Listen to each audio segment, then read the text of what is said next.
All right, let's learn about Georgia. No, Georgia. No, history of Georgia. Famous people from Georgia. Sakartvelo. Got it! It's time to learn geography. Now! Hey everyone, I'm your host Barbie. You have no idea how frustrating it is for these people to explain who and where they are from. We have reached our last country in the Caucasus region, and we're gonna have a lot of fun because this place is so incredibly unknown and so incredibly interesting. Welcome to the land of wolves. Now ask a random person on the street where Georgia is on a map. 80% of them won't know, 19.3% of them will point to this, and the remaining 0.7% might get it right. For the 99.3% of you normies out there, Georgia is the northernmost Caucasus country located in this quarter slip of land nuzzled between the Black Sea and the Caspian Sea below eastern Russia, with Turkey and Armenia and Azerbaijan to the south and east. Now here's where the geographical dilemma commences. Is Georgia in Europe or Asia? Some will argue that it stands east of Turkey, which is kind of seen as like the gateway to Asia, but culturally it identifies closer with Europe. Ultimately, I guess you can conclude that it's kind of like both in one. It's a bunch of white people in Asia. Or Caucasians. Quick side note, the origin of their name, Georgia, is kind of disputed. Some will say that it has to do with St. George, their patron saint. Others will say that it came from the Greeks and their word Georgios, which means tiller of the land, since the land was so fertile. But a lot of scholars might say it comes from the Persian word gur or gurgen, meaning wolf, hence land of the wolves. I mean, that name does sound pretty cool. I mean, if I was a scholar, I'd probably discredit all the other claims in favor of that one. Nonetheless, Georgians call their own country Sakartvelo, or the land of the Kartvelians, which is another word for Georgians. Now, this is gonna be my favorite part because you know me. Incredibly complicated administrative division time! Georgia is a candy shop loaded with territorial anomalies. First of all, if you go to Georgia and look at a map of Georgia that they have drawn out themselves, you'll get something that looks like this. A country divided into what looks like 11 regions and one city, the capital, Tbilisi. Yeah, I know, it looks like Tbilisi. It's Tbilisi. However, it's more like 10-ish regions and 2 autonomous republics, one of which cuts through parts of 4 of the regions. These republics are Abkhazia and, be careful what you call the second one, most people outside of Georgia will refer to it as South Ossetia, but in Georgian, it's called Samachablo, or the Skinbali region. In the simplest way I can put this, these regions came about through a complicated history that involved independence from the USSR, and then support from Russia after the USSR. Technically, these are, at least considered by most in the international community, autonomous breakaway regions of Georgia that kind of govern themselves, but are kind of heavily influenced by Russia as well. To this day, Russia, Nicaragua, Venezuela, and for some reason, Nauru are the only fully sovereign countries that recognize Abkhazia and South Ossetia as independent nations. Travel between these 2 breakaway states is still possible, though. It's just way more difficult for Georgians to enter the regions than it is for Ossetians and Abkhazians to get into Georgia. Whew! So anyway, aside from all that, Georgia is an incredibly vivacious yet rustically refined nook hidden away in the mountains hard to get to. Like Rivendell. The country is laden with enigmatic castles and centuries-old stony fortresses and archways. Like Rivendell. As well as an abundance of monuments and statues with the curiously fascinating, curvy, wispy script written all— okay, this is freaking me out! No, but seriously, Georgia is a very rock and stone type of country. They love rocks. The largest cities and airports are, of course, in the capital, Tbilisi, Kutaisi, and Batumi. Tbilisi is a bustling city with the stone and mortar Nadikara fortress looming above on a hill. Batumi, though, is kind of like the fun city on the Black Sea with a more youthful flair and bold, sharp, dynamic architecture. All adjacent to the famous Batumi stone beaches. I'm telling you, they love stones. Some notable sites would include places like the Gori Fortress with the statues of the 8 warriors, or the Katski Pillar, a limestone monolith with a single church on top, only accessible by climbing. And finally, castles, castles, castles everywhere you go. Notable ones like Rabati, Khinkani, Aspinza, and Ninos Minda, all of which are made of, you guessed it, stones. There's more to this country than just stones, I promise. All right, let's discuss that.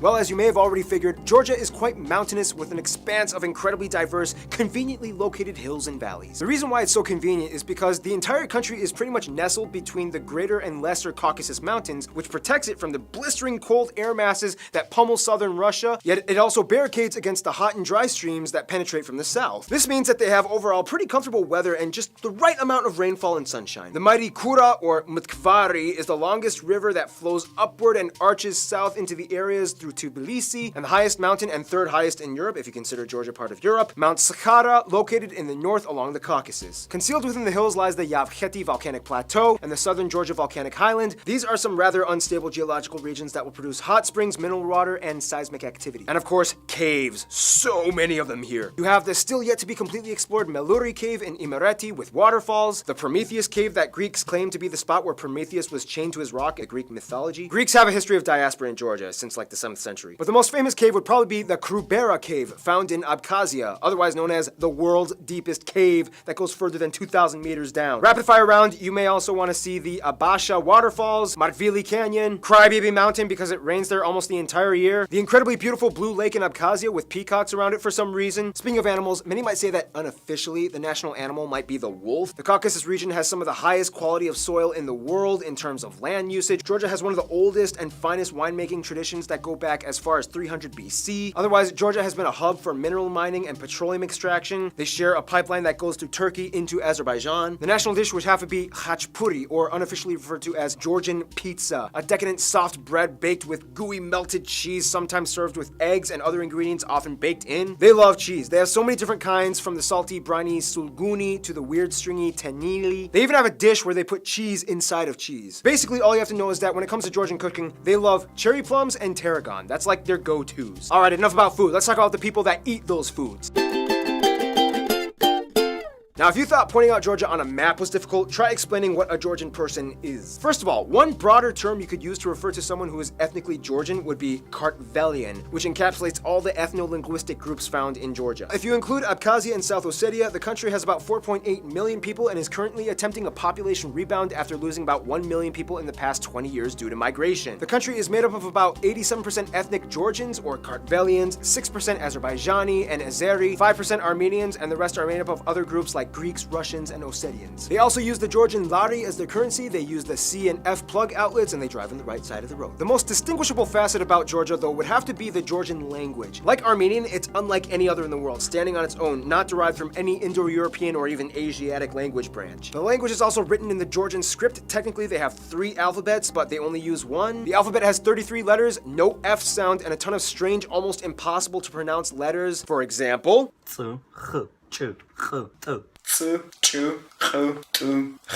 thank you to those geography peeps, you guys rock. Keep in mind though, there are other Kartvelian minority languages spoken in Georgia as well, such as Magrelian and Svan in the west and partially in Abkhazia, as well as Laz in the south. Abkhazia and South Ossetia each have their own distinct languages and cultures that contrast with Georgia, although Georgians like to think that Abkhazians are basically just Georgians that speak a different language. The Abkhazian people write in the Cyrillic alphabet, and the Ossetians are actually a Christian Iranian-based ethnic group that inhabited the area. Keep in mind, I said Iranian, not Persian. Not all Iranians are Persians. Just keep that in mind. Now, we don't really have time to explain the complete history, but basically, all you have to know is that in the 3rd century BC, some dude named King Parnavaz of Kartli united all the Kartvelian-speaking tribes in the Caucasus area, hence creating what was essentially the first proto-Georgian nation. From there, you had Romans, Persians, Arabs, Turks, Golden Age, where they had women under the title of king, Mongols, Ottomans, Russians, and finally back to Georgia. Done! The funny thing is, even after 2 millennia of usurping empires, Georgia still maintained and held on to their own distinct identity, refusing to completely assimilate to any outside system. Christianity is the dominant religion, as about 84% of the population adheres to the Eastern Orthodox faith, 10% mostly being Muslim from the Azerbaijani population, and the remainder are mostly Armenian Apostolic or Roman Catholic. Christianity is kind of like a big deal here. Georgia became one of the first countries in the world to adopt Christianity, and as tradition holds, Jesus' disciple Andrew preached the gospel into ancient Scythia, which included the regions that Georgia lies in today. Also, a lady named Saint Nino converted the entire country. Culture-wise, Georgia is kind of strange because it's not quite European and it's not quite Asian. It's its own thing. Georgian polyphonic singing is actually filed under UNESCO's Intangible Heritage List.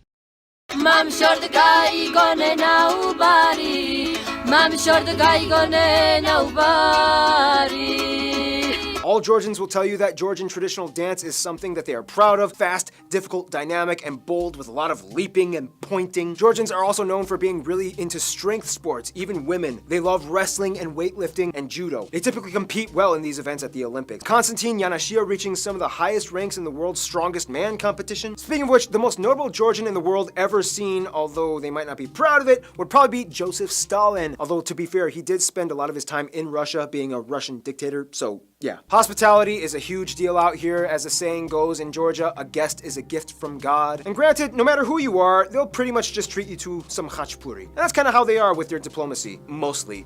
Russia. Let's explain. In In the simplest way I can put this, Georgia is like the Christian country with the most Muslim friends. It's weird because everything is like a high school drama with their neighbors. They get along well with Azerbaijan and Turkey. Trade and travel has been open for centuries. However, the memory of the Ottoman times still lingers ever so slightly. So they keep things at a flat, platonic, cordial level. Armenia kind of like used to be their best friend, but then too many things happened and they kind of decided not to hang out as much. It first started in the 6th century with the Council of Chalcedon, in which they split over secondary Christian doctrine issues. Armenia became Apostolic Orthodox, similar to the Coptic, Syriac, Ethiopian branches, whereas Georgia stayed Eastern Orthodox like the Greeks, Serbians, and Russians, and most of the other Eastern European states. Also keep in mind, Armenia favored Russia after all that drama with Abkhazia and South Ossetia, so that kind of split the divide a little bit more. Their best friends, though, would probably be the Ukraine and the Balkan countries like Latvia and Lithuania and Estonia, even though Estonia is kind of like too busy chatting it up with Finland. All these countries have had the same scenario of dealing with some kind of form of aggression with Russia, and in a sense, bond over the shared calamity. However, there's a strange twist, because even though you would think Georgia's worst nightmare would be Russia, they kind of secretly still kind of a little bit maybe still have a soft spot for them. Each country has family of their own residing in each side and loves to visit each other. Even though politically it looks bad, the general citizens of each country still love each other and look forward to each encounter. Isn't it funny how the general populace of a country is not always directly represented by their government? Shocking. In conclusion, Georgia is an elaborately hidden, rustic yet modernized medieval domain locked away in the secret hidden mountains, caught between two worlds that it refuses to identify with its own vibrant heritage that has stood the test of time on its own, especially that melted cheese bread part. Stay tuned, the big guy, Germany, is coming up next.